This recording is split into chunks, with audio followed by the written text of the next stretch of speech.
Major Richard Winters was an officer of the United States Army and a veteran of the Second World War.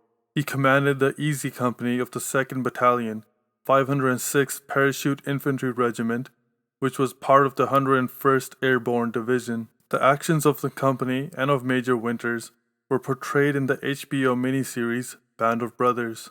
Major Winters would receive many honors and medals, which included a Purple Heart, a Bronze Star, and a Distinguished Service Cross, which is the second highest military award that can be given to a member of the United States Army. Additionally, Major Winters was awarded the Freedom Medal and a Freedom from Fear Medal from the Roosevelt Institute. The success of the Band of Brothers TV show prompted Major Winters to tell his own story using his own words in the book Beyond Band of Brothers. In this war memoir, Major Winters recounts his childhood, his training, the events that took place during the war, and all the heroic men that came together and persevered hardship as a single unit. One theme that runs throughout the book is the importance of leadership. Proper leadership can bring men together and lessen the number of possible casualties, while improper leadership can cause selfishness and disorder, and can result in higher number of casualties along with a failure to achieve one's objective.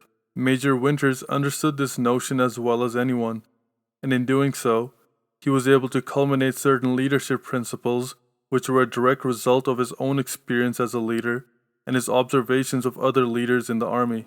The first principle of good leadership, according to Major Winters, is that you should strive to be a leader of character, competence, and courage. Second quality is that a leader leads from the front.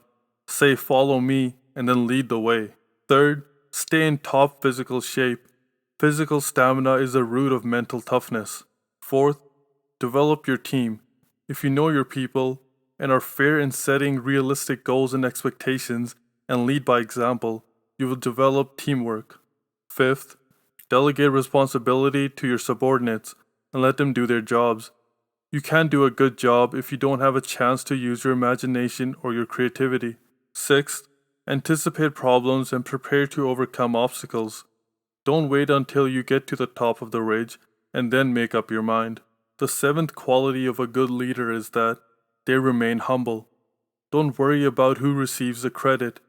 Never let power or authority get to your head. Eighth, take a moment of self-reflection. Look at yourself in the mirror every night and ask yourself if you did your best. Ninth, true satisfaction comes from getting the job done. The key to a successful leader is to earn respect, and not because of rank or position, but because you are a leader of character. And lastly, 10. Hang tough. Never, ever give up.